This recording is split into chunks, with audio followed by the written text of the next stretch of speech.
Welcome to Commanders Daily, everybody, your one-stop shop for everything going on with the Burgundy and Gold. I'm Bob Matthews. Don't forget, hit that like and subscribe button so you don't miss a day of our coverage. Headed into the bye week, and I think we all kind of know the deal. The Commanders sure as hell can use it. 3-8 now. Woohoo! Good times after that lovely 16-13 overtime fiasco against the Dolphins in Madrid. But at least I guess they got some good food while they were there, huh? Dan Quinn talked to the beat reporters yesterday just before everybody kind of got on out of there for a few days of R&R. Did make a little bit of news.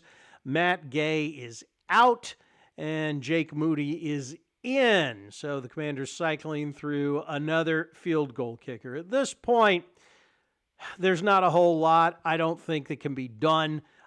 You start to look at the rest of the schedule, and despite what DQ says about trying to fix what they've got, hanging tough, all of that stuff, there's only so much they can do. Looking at the schedule, realistically, there's maybe 2 more winnable games on there, maybe 3. If you really wanted to be an optimist about it, I think you would say the Vikings, the Giants, and the Cowboys. And I am not optimistic about that Cowboys one either. Denver is going to come in with one hell of a defense, so that's not going to make the Commanders' job any easier. We don't know yet if any of the walking wounded will be back. And that includes Jaden Daniels and Terry McLaurin at this point. So when we get down to the comments section, that's going to be your homework. Let us know what you think. Hit us up in the comments section. Should Jaden Daniels come back and play this year, or should they shut him down? Question of the day. All right, let's get to the film study here and what we liked and what we didn't like from the Dolphins game. There were a few things I think to like.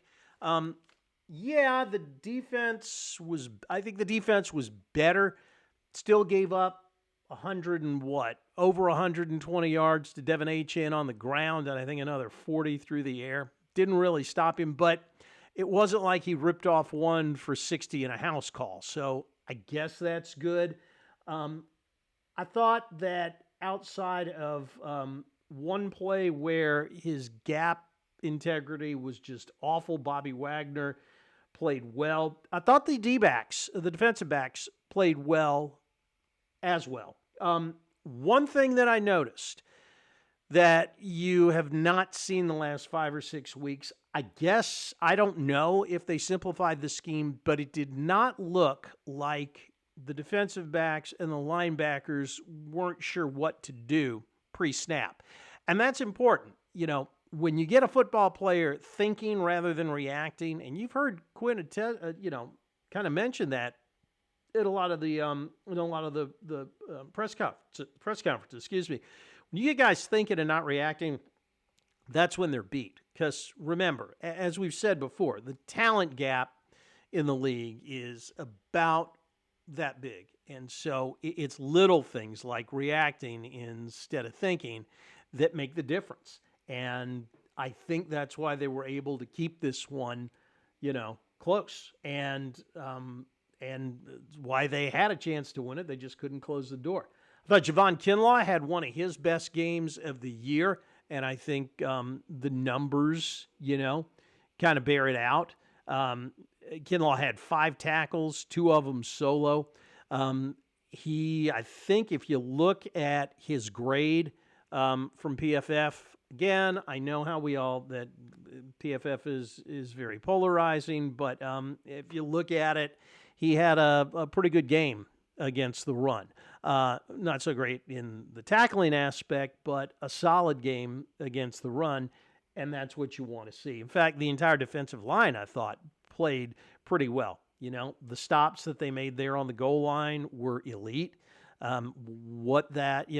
Again, Miami is, nobody's going to confuse this Miami team with the one from 72, but, they hung in there, and I think this one you can't hang on the defense. As a matter of fact, you can't hang it on the offense either.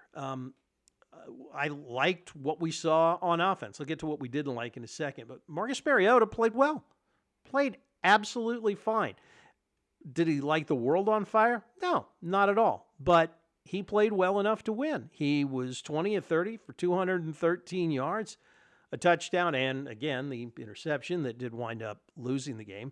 And the run game was terrific. 172 yards on the ground. Yes, 44 of that was Marcus on that 44-yard run, but, take that away, that's still what, almost 130 on the ground? You'll take that any day of the week. Chris Rodriguez averaged, 5.3 yards a carry. And Deebo Samuel, I liked what we saw from Deebo as well. Deebo wound up, I think, with 7 catches. Yeah, 7 catches, 74 yards and a touchdown. Looks like he's healthy. If you want to put your hopes in some sort of a late season renaissance, if Deebo's healthy and if they can get Terry McLaurin back, maybe this offense can, pick it up even more.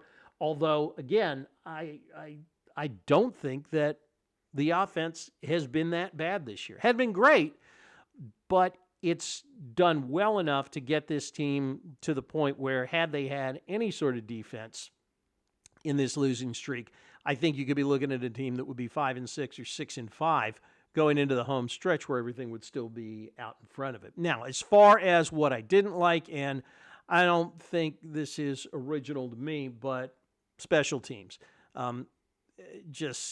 Between Matt Gay missing 2 field goals and then Mike Sanderstill with the fumble on the punt, to me, that was the most egregious. And I think you got to hang some of that on the coaches, too. I get it. You're in the midst of a really close game here, but with Jalen Lane hurt, you're putting a guy back there who I seriously doubt did a whole lot of kick returning, even in practice. I doubt Sanders still got a whole lot of reps doing that. Why do you tell him to even think about fielding the ball? That was my thing. See where and I don't know why he fumbled it. Did he lose it in the lights? Was it, just the fact that he had never done it before? But here's an idea. Tell him to watch the ball come off the punter's foot and then get as far away from it as humanly possible. I don't care if it rolls down to the 1 at that point. I really don't. You would have had the ball with 4 minutes to go, an offense that had moved it fairly decently, and against a defense that is not going to make anybody think of the 85 Bears. I would have been fine with them and would have been confident in the offense moving the ball, 70, 80, 90 yards for a game-winning field goal. But again, that didn't happen. And while you can't say how the flow of the game would have gone had Matt Gay made the first field goal that he missed, it shouldn't have come down to a last-second field goal because, again, all things being equal, he makes the first one that he misses. It's 16-13, and they're trying to run out the clock. I know you can't. It's very hard to game it out that far. But again, Matt Gay, I think you can hang most of it on him and on Sanders still, despite the fact that the defense came down and made a stop on the goal line there. Really, really weird decision by Mike McDaniel, too, to go for it again on that 4th and 1. But hey, had it worked out, you would have said, we'll take it. All right, let's go ahead and hit the mailbag. Again, do you think that Jaden should be shut down for the rest of the year, or do you want to see him? Do you want to see Terry? And do you want to see anybody else that gets healthy back for the stretch run just for the hell of it? Shout out to Scott Dean, 5024. Scotty, thank you for the comment. Says, at this point, I'm not a fan of bringing the starters back and risking injury. JD has already been hurt 3 times this season. Now, I get it, Scott. Here's my feeling on that. I do want to see him come back because he needs all the reps he can get. And, I want to see them close this on a positive note. Can they? I don't know. The defense is going to make it really hard. But, even if they lose, a bunch of games in shootouts, I want some juice going into next year. I want Jaden to come back and put his stamp on this year and say, hey, we had a lot of injuries. Prove that injuries tank the season. You know, we know the roster problems, the roster shortcomings coming into the year. It was depth. And you lose the number of starters that you do at the positions that you do, and this season was going to be sunk like it is. But get some of those guys healthy and put the league on notice that you better get your licks in this year, because next year is going to be a different story. All right, that's going to do it for us. Remember, like and subscribe and give us your comments. Do you think Jaden and the rest of the starters ought to come back, or should they shut him down for the rest of the year? Talk to you again tomorrow. Remember, like the wise man once said, if you're out on your bike tonight, as always, do wear white.